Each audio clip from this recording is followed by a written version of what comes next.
chăm mạng này nó con á chăm mami này em mạng tiêu mầm ảo chăm mạng sao mạng tiêu mầm sát chỉ là cái đoạn này là ôi lô chăm mạng mà plate mạng tiêu mầm ảo nó con á đấy cho mà plate tiêu mầm sát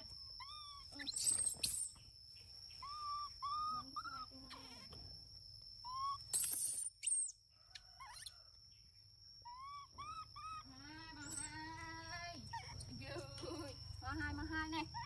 này mà mầm ón này cái này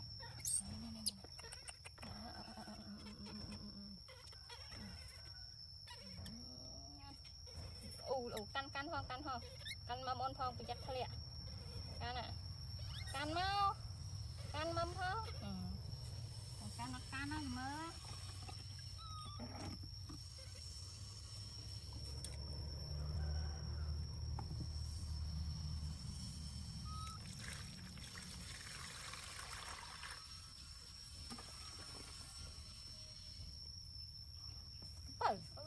mình sẽ đếch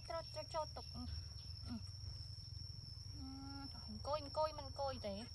anh tận đây cắm mông tầm quá